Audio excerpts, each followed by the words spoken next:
Good morning, good afternoon, good evening, no matter where you are in the world. This is Howie, and I'm here to help you win with money. In this episode of Investing 102, where we level up your knowledge, today's topic is Social Security. Do you take it out at 62, 67, or 70? So last night I was teaching a class at my church, and I do a lot of these godly finance classes where we use scripture and we look at what the Bible talks about investing or savings or getting out of debt and financial related stuff. And towards the end of the class, we're in month 4 of this particular class, and we're going over things like any question that you have that we didn't cover. And one of the questions that came out was, what about SSN? What do you think? What should we do? And I did a video on this last year in May of 2021. You can see it right here. It was under my back to school video, more of a basic concept. So today I want to revisit that topic.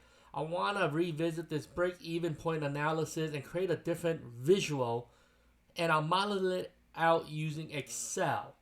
And I hope that this more advanced one, will help more people.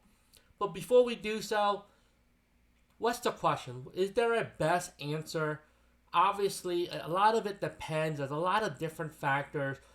The first thing you need to do is go to ssa.gov. You enter your data. You need to see what your monthly payouts look like based on your average 35 years earnings, and you can see if he retires at 62, he'll get 2042. Full retirement age, I think this one is 67, which is 2916. And if he waits to the very end, age 70, he'll get 3619. But there's a lot of other factors in this. What happened if you die early? I always use this excuse or this example. What happened if you die 1 month before you claim it or 1 month after you claim it? You worked a lifetime. You probably put in over $200,000 or more, 300,000, maybe four. I don't know what the numbers are. And you die after one check. So what does that mean? The government benefits, best investment for the government, worse for you. Now, if you live to 100, the best investment is, sure, all of them will pay out pretty well, but the best investment is probably wait till age 70, take the biggest lump sum or the biggest payment, and then you live to 100 years old. But there's a lot of other factors that you cannot predict. If you have a family history that lives to 100, an auto accident or COVID can shorten your lifespan. If your family has a history of dying early, there's maybe pre-existing conditions or things that just come up as you age. Do you care about the spousal benefit or the survivor benefit? Remember, there's different ways to factor that in. For if your spouse is maybe much, much younger, 10, 20 years younger, you want to consider the survivor benefit. If your spouse, some people want to consider the spouse benefit because let's assume maybe you were a one income family and your spouse really didn't accumulate benefit. She would actually probably benefit more using 50% of your benefit. So there's a lot of other factors to consider. So let's go into the data. We'll go into the modeling. We'll go into the spreadsheet. And here you go. I have a really simple spreadsheet. I have this particular one that I use for a lot of my clients. And it's really simple. It's just, I did it by age over here and the month. And then you can see. So it doesn't matter when you turn it, but you get the payment. And then I'm not doing cost of living adjustment, because if you did a cost of living adjustment, then all these numbers will be off too. And so to simplify it, let's just assume whether you get it here, if you get a payment here, here. So each column represents a different age. In a multiverse where Doctor Strange has multiple Doctor Stranges, I wanted to see what if we did a model where there's multiple of you, and let's model it out to see which one will benefit the most depending on what you collected. So the easiest way to see that is to just to model it out, and that's what I did. You see that? I modeled it out. Now, what does the color mean? I did something really interesting, and if you look at the very top chart, The highest value will always be represented in green. The second highest is light green. Third highest is the yellow. Fourth highest is the orange. And anything from 5th, 6th, 7th, and 8th position will be red. So if you zoom out, one of these wins, and then at some point there's a crossover point. And because I did first, second, third, and fourth place, the crossover points are very different depending on what age. You see the first place is here, then first place here, then it here, and then it jumps over here, and then look. And you can sort of see how some of these play out. Some of them never run into first place, but they fall into other places. So that's some interesting data. Now this is a trusty spreadsheet, so you can easily build this yourself. All I did was, if you look at the formula, you take the value of the header here, you just add it up, same thing here, and you see that, you just constantly add it up. And then the coloring, I manually just did it by eyeball. It wasn't that hard. So let me show you what that means. If you took it out at 62 and died, let's say you died right here. You collected $16,000, $2,000 a month, 8 months, you collected 16 and you died. Is that good? Well, it's good that you collected early, but it's kind of bad from a ROI point of view, because you paid in $200,000 or $300,000 into the system and you didn't reap $200,000 or $300,000 of benefit. And this is the purpose of my spreadsheet. By scrolling through this, you can see how by year 1, this guy, you, in the current multiverse, the 62-year-old multiverse, is now $26,000 collected. In a second multiverse where the 63-year-old is collecting this amount, which is this right here, the 6,078. And what I did was just a visual. Look, which one is more? Well, in first place is the 38,000. Second place is the 15,000. Now, add in another multiverse, the 64-year-old you. And here you go. You got a $61,000 you, right? The 62-year-old collected 61. The 63-year-old collected 39. And you get the point. Then the 64-year-old is only at 13,000. And if you keep on scrolling, you'll sort of see the full retirement age is right here. By the time you're allowed to collect your full retirement age without any penalty, the first guy, the 62-year-old version of you in the multiverse, has already collected $124,000. So you can see why he's in first place. All these are falling behind. Now let's just keep on scrolling.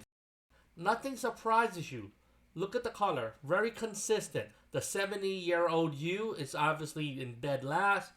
He only collected $28,000. If you died here, remember, if you die here, you only live about 8 years and change after you started collecting.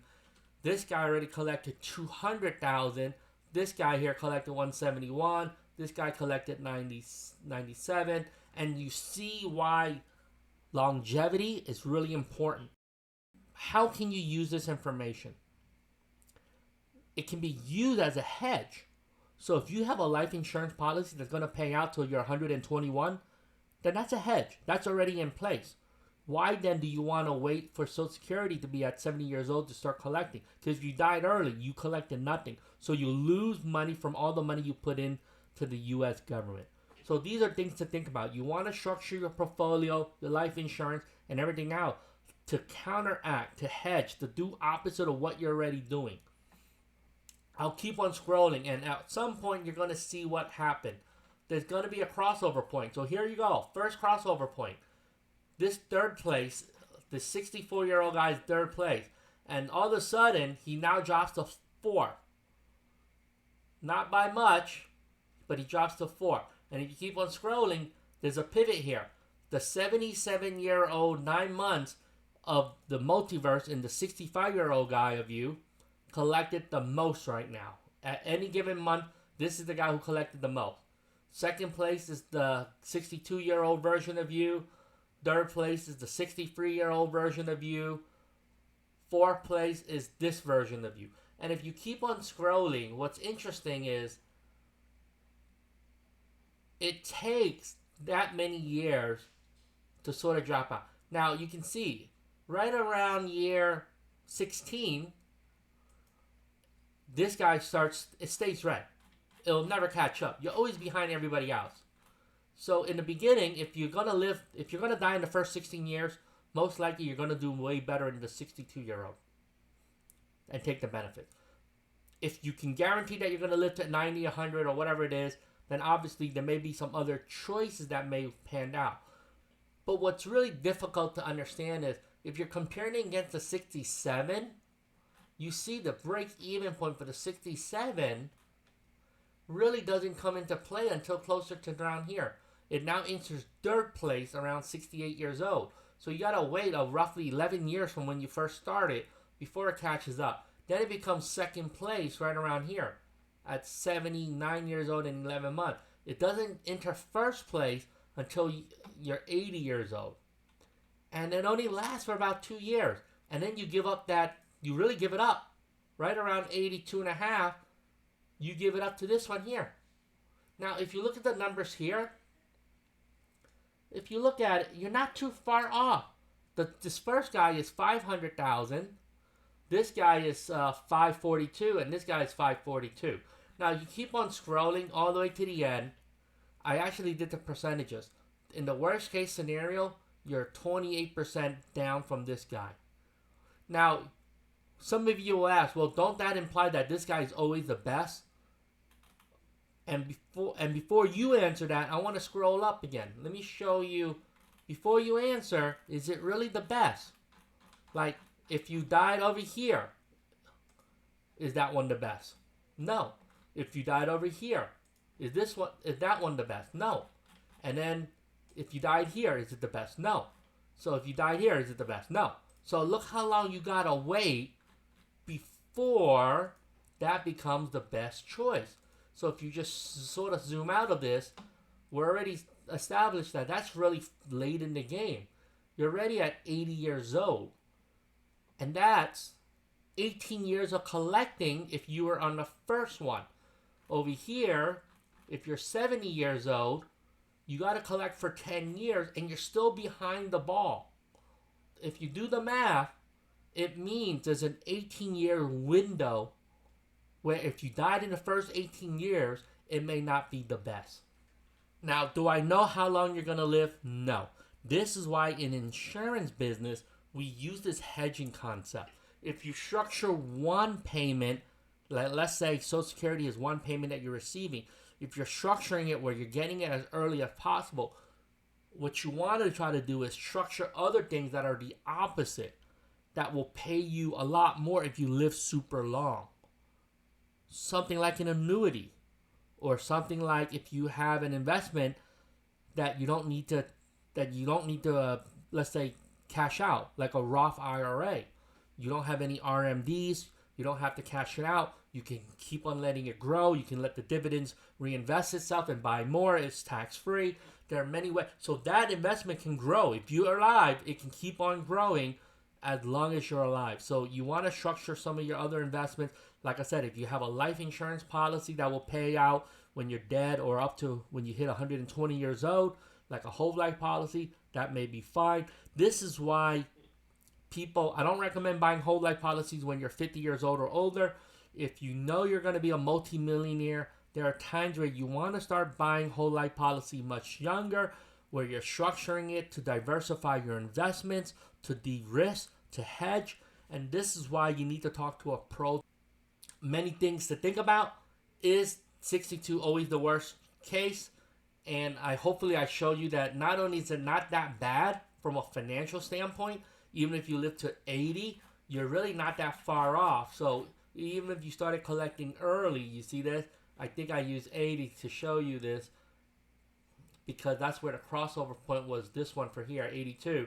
You're not that far off from where this is the best choice. And so my point is, what is the risk? At this point, you're only $40,000 short, but the risk was at least you collected the $500,000. You didn't have to worry about death. You didn't have to ensure that you lived 10 years.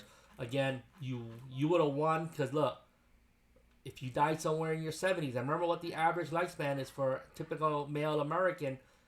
It's right around 73, 74, or whatever it may be. So these are the things that you need to consider. With that being said, comment below if you think I could improve this model. Again, I'm not trying to factor in cost of living. I'm not trying to factor in if you kept on working.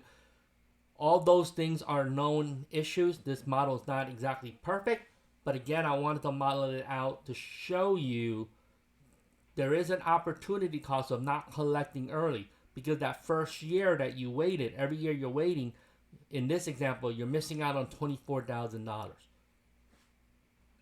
Thanks again. Hey guys, as a financial coach, I'm here to help you win with money. If you want, please go and check out my Facebook page, Investing 102. You can find me in a Facebook group where I post a lot of my investment tips and trades that I'm doing. I'm an options trader, but I love teaching a lot about other things, and so please catch me there.